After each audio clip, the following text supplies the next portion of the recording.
Hello everyone, welcome back on this channel. अगर आप Excel सीख रहे हो या डेटा एनालिसिस में आपका इंटरेस्ट है तो पीवट टेबल आपके लिए बहुत इंपॉर्टेंट है। तो चलिए बिना टाइम वेस्ट के वीडियो को शुरू करते हैं।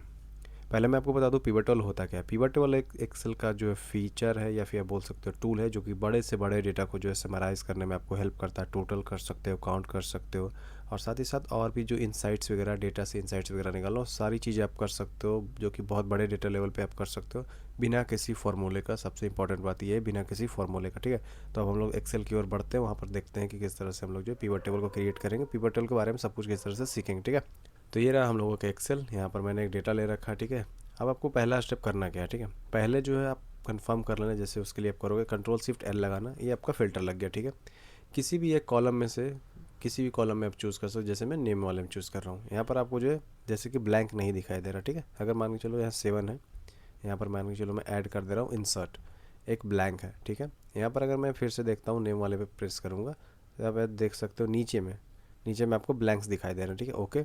लास्ट टाइम मैंने ऊपर में ही दिखा दिया, तो इसको मैं डिलीट कर रहा हूँ। ठीक है, इसको मैंने डिलीट कर लिया। फिर से नेम पर जाते हैं, यहाँ पर जो अब नहीं है। ठीक है, ओके। पहला स्टेप कि मेक श्योर कि आपके डेटा में कहीं पर भी ब्लैंक रोज ना हो। ठीक है, ये हो गया। दूसरा स्टेप क्या करेंगे, इसको जो हम लोग टेबल में कन्वर्ट करेंगे। उसके बाद हम लोग करेंगे कि यहाँ होम टैब में हम लोग चले जाएंगे, जो कि ऑलरेडी हम लोग हैं। उसके बाद यहाँ पर आपको जो है फॉर्मेट एज टेबल में प्रेस कर लेना। ठीक है, यहाँ पर आपको कर लेना टेबल में फॉर्मेट। इसके बाद यहाँ पर आपको मेक श्योर कर लेना है कि कहाँ से कहाँ तक आपका जो डेटा है। ठीक है, माई टेबल हैज़ हेडर, तो इसको चेक कर लेना। ओके, ये कर लिया मैंने। ठीक है, तो इसको मैंने टेबल में कन्वर्ट कर लिया। आप देख सकते हो टेबल डिज़ाइन नाम का एक जो टैब भी यहाँ पर इनेबल हो गया है। अभी मैं आपको बता दे रहा हूँ टेबल में इसको कन्वर्ट करने में फ़ायदा क्या है। मान के चलो जैसे कि यहाँ पर ये एंड हो रहा है। ठीक है, डेटा जो है मेरा यहाँ पर एंड हो रहा है।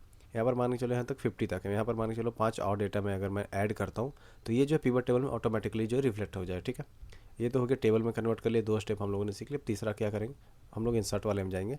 यहाँ पर आपको टेबल्स का एक जो ग्रुप दिखाई देगा, उसमें आपको पिवट टेबल पर प्रेस कर लेना है। पिवट टेबल पे प्रेस करोगे तो यहाँ पर आपको टेबल 1, जो कि इस टेबल का नाम है, वो हम लोग यहाँ पर देख रहे हैं। यहाँ पर 2 ऑप्शन मिलता है, न्यू वर्कशीट या फिर एग्जिस्टिंग वर्कशीट। मतलब कि इसको आप जो जो पिवट टेबल आप क्रिएट करना चाह रहे हो उसे आप कहाँ पर लाना चाह रहे हो। तो न्यू वर्कशीट मतलब कि एक नया सीट जो, जैसे सीट 2, सीट 1, यहाँ पर एक और सीट जो कन्वर्ट हो जाएगा। ठीक है, ऐड हो जाएगा। अगर आप एग्जिस्टिंग करोगे तो यहाँ पर ही हो जाएगा, लेकिन हम लोग हमेशा प्रैक्टिस करेंगे न्यू वर्कशीट का। ठीक है, तो प्रेस ओके, यहाँ पर हम लोगों ने कर दिया। अब मैं आपको थोड़ा सा इसको जो इंटरफेस है इसको ब्रीफ कर दे रहा हूँ। यहाँ पर जो भी डेटा है उसका जो आपको सारे कॉलम्स जो है यहाँ पर आपको दिख जाएंगे। यहाँ पर कुछ फील्ड्स वगैरह है, जैसे कि फ़िल्टर्स, कॉलम्स, रोज़, वैल्यूज़। ठीक है, जो कि आप अकॉर्डिंगली डेटा पे जो भी आपका डिमांड है उस हिसाब से आप जो फेच करोगे। ठीक है, मतलब कि यहाँ से वहाँ जो है उसको ऐड करोगे। अब इसको देखो किस तरह से ऐड करेंगे। जैसे यहाँ नेम है। ठीक है, नेम अगर आप ऐड करो तो ऑटोमेटिकली ये जो रोज़ में चला गया। ठीक है, तो आप खुद से जो एक्सेल मतलब कि चीज़ों को ऐड कर देता है, जो भी डेटा का स्ट्रक्चर वगैरह होता है। ठीक है, जो भी डेटा का टाइप वगैरह होता है। लेकिन आप कोशिश करना कि इसको खुद से मतलब इस तरह से ड्रैग करके जो है डेटा को ऐड करने के लिए। ठीक है, जैसे मैंने यहाँ पर नाम यहाँ पर डाल दिया, उसका सैलरी है, सैलरी मैंने वैल्यूज़ पे डाल दिया। एक बात याद रखना, नंबर जो है मोस्टली जो है, ठीक है, हमेशा जो है आपको जो है वैल्यूज़ बारे में ही रखना है। ठीक है, ये हो गया। अब उसके बाद जैसे डिपार्टमेंट है, डिपार्टमेंट में यहाँ पर फ़िल्टर्स में डाल दे रहा हूँ। ठीक है, क्योंकि मैं डिपार्टमेंट वाइज फ़िल्टर करना चाह रहा हूँ। अब मैं आपको यहाँ पर बता दूँ, यहाँ पर जैसे नेम गया, वैल्यूज़ गया, तो जो भी आप वैल्यूज़ डालोगे ना वो ऑटोमेटिकली जो है सम हो जाएगा। ठीक है, बाय डिफ़ॉल्ट जो सम हो जाता है। अब आपको मैं आपको नीचे में दिखा दे रहा हूँ। ठीक है, यहाँ पर आप देख सकते हो ये सम हो गया। अब यहाँ पर से जैसे ये सम हुआ तो इसको आप चेंज भी कर सकते हो। जैसे वैल्यू फील्ड सेटिंग्स, यहाँ पर से जाके आप चेंज कर सकते हो, इसको काउंट कर सकते हो, एवरेज कर सकते हो कि एवरेज आपको चाहिए। उसके बाद मैक्स, मिन, प्रोडक्ट, ये सारी चीज़ें आप जो कर सकते हो। ठीक है, अभी के लिए हम लोग सम के साथ ही जाएंगे।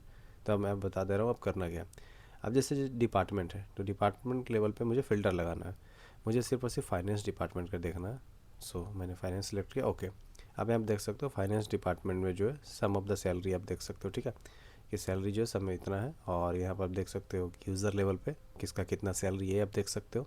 ठीक है, और साथ ही साथ मान के चलो कि यहाँ पर आप लगाना चाहते हो सिटी, सिटी का मान के चलो कि आप लगाना चाहते हो फ़िल्टर में, कि आप ये भी देखना चाहते हो फाइनेंस तो है ही, साथ ही साथ आप सिटी में भी फ़िल्टर लगाना चाहते हो कि जैसे ये पूरा है सेलेक्ट ऑल आइटम्स।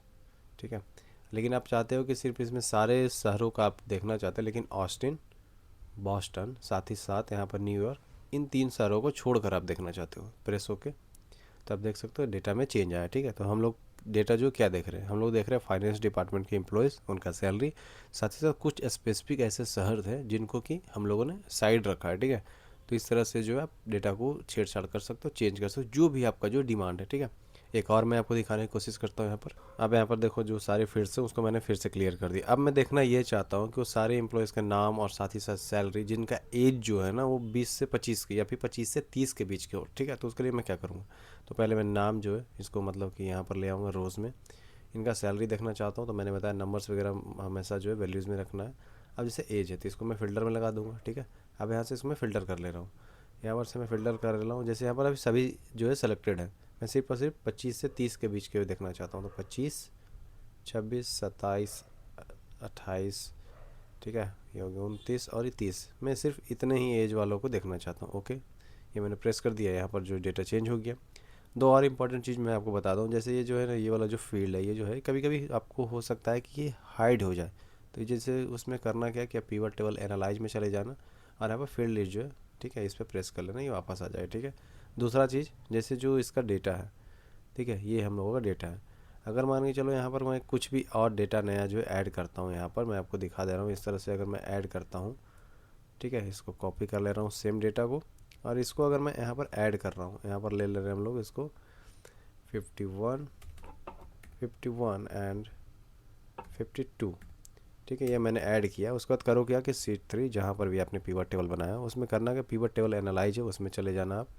मैं इसको पहले छोटा कर ले रहा हूँ, यहाँ पर रिकॉर्डिंग का टैब चालू है इसीलिए वो सिलेक्ट नहीं हुआ, ठीक है। पिवट टेबल एनालाइज पे मैंने सेलेक्ट कर लिया, इसको बड़ा करेंगे। उसके बाद आपको करना है कि डेटा का एक ग्रुप मिलेगा, यहाँ पर जाकर वो बस रिफ्रेश कर लेना है, ठीक है। रिफ्रेश कर लोगे तो जो भी डेटा आपने ऐड किया वो यहाँ पर ऐड हो जाता है, ठीक है। ये कुछ इंपॉर्टेंट चीज़ें थी जो मैंने आपको बता दी। अगर कोई डाउट वगैरह हो तो आप नीचे कमेंट सेक्शन में पूछ सकते हो। ये जो है पिवट टेबल का बेसिक लेवल था, मैं इस पर एक एडवांस लेवल बनाऊंगा, ठीक है, जो कि बहुत ही एडवांस लेवल का होगा, ठीक है। तो अगर आप उस लेवल का भी मतलब कि वीडियो देखना चाहते हो तो आप नीचे कमेंट सेक्शन में बता सकते हो। वीडियो को अंत तक देखने के लिए धन्यवाद। आपका दिन शुभ हो।